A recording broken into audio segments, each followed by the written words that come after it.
రంగారెడ్డి జిల్లా మహేశ్వరం నియోజకవర్గం బాలాపూర్ చౌరస్తాలో భారతదేశ మాజీ ప్రధాని అటల్ బిహారీ వాజ్పేయి శత జయంతి ఉత్సవాలను బీజేవైఎం ప్రధాన కార్యదర్శి కొత్త రాజేష్ రెడ్డి రఘుగౌడ ఆధ్వర్యంలో ఘనంగా నిర్వహించారు. కార్యక్రమానికి ముఖ్య అతిథిగా బీజేపీ పార్టీ రాష్ట్ర నాయకులు కొల్లం శంకర్ రెడ్డి హాజరై వాజ్పేయి చిత్రపటానికి పూలమాలలు వేసి నివాళులర్పించి పండ్లు పంచిపెట్టి భారతదేశానికి వాజ్పేయి చేసిన కృషిని కొనియాడారు.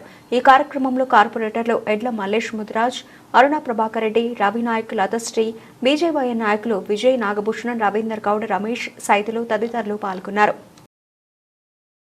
భారత రత్న దేశ మాజీ ప్రధాని భారతీయ జనతా పార్టీ యొక్క అగ్రనేత అటల్ బిహారీ వాజ్పేయి యొక్క శత జయంతి ఉత్సవాలు ఈ రోజు ప్రారంభం చేసుకోవడం జరిగింది. అటల్ బిహారీ వాజ్పేయి గారు నైతిక విలువలతో కూడిన రాజకీయాలను కొనసాగించారు. ఒక ఓటుతో ప్రభుత్వం పోతుంది అని తెలిసినా పోయినా పర్వాలేదు కానీ నేను కుట్రపూరితమైన రాజకీయాలు చేయనని చెప్పి ప్రభుత్వాన్ని పోగొట్టుకొని తిరిగి ప్రజల విశ్వాసంతో పూర్తి బహుమతితో అధికారంలోకి వచ్చినటువంటి ఒక గొప్ప నాయకుడు శ్రీ అటల్ బిహారీ వాజ్పేయి గారు.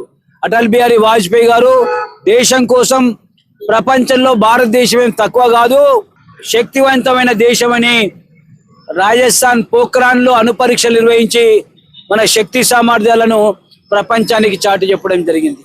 వాజ్పేయి గారు ఈ దేశంలో 500 జనాభా మొదలుకొని అన్ని ప్రాంతాల్లో ఈ యొక్క రోడ్ల విస్తరణ, రోడ్ల కనెక్టివిటీ తీసుకొచ్చారు. తార్ రోడ్లు, సిమెంట్ రోడ్లు తీసుకొచ్చారు.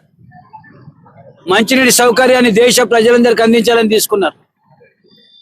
స్వర్ణ జయంతి చతుర్భుజి పథకం ద్వారా ఈనాడు దేశవ్యాప్తంగా ఒక అత్యంత పటిష్టమైన రోడ్లను నిర్మాణం చేసినటువంటి యోగి శ్రీ అటల్ బిహారీ వాజ్పేయి గారు. జమ్మూ కాశ్మీర్ అంశంలో ప్రతిపక్ష నాయకుడిగా పివి నరసింహారావు హయాంలో ఐక్యరాజ్య సమితిలో పాల్గొని హిందీలో మాట్లాడి ప్రపంచాన్ని మెప్పించి ఒప్పించిన ఒక నాయకుడు మన యొక్క అటల్ బిహారీ వాజ్పేయి గారు. అటల్ బిహారీ వాజ్పేయి గారు అజన్మ బ్రహ్మచారి.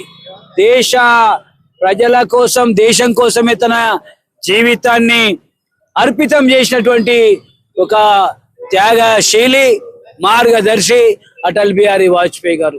అటల్ బిహారీ వాజ్పేయి గారు భారతీయ జనతా పార్టీకి ఒక వటవృక్షం లాంటి నాయకుడు, భారతీయ జనతా పార్టీకి ఒక వెన్నెముకని ఈ సందర్భంగా మనవి చేస్తూ, వారు పెట్టిన విత్తనమే ఈనాడు 20 రాష్ట్రాల్లో నరేంద్ర మోడీ గారు 3 సార్లు దేశ ప్రధానిగా, 20 రాష్ట్రాల్లో భారతీయ జనతా పార్టీ ముఖ్యమంత్రులను ఎన్డీఏ హయాంలో కలిగి ఉండడం, ఈనాడు భారతదేశంలో ఎక్కడ పోయినా కమలం పువ్వు గుర్తు భారతీయ జనతా పార్టీ అని చెప్పి ఈనాడు కొనసాగుతూ ఉందంటే దాని వెనకాల అటల్ బిహారీ గారి మాజీ ప్రధాని యొక్క త్యాగం ఎంతో ఉందని.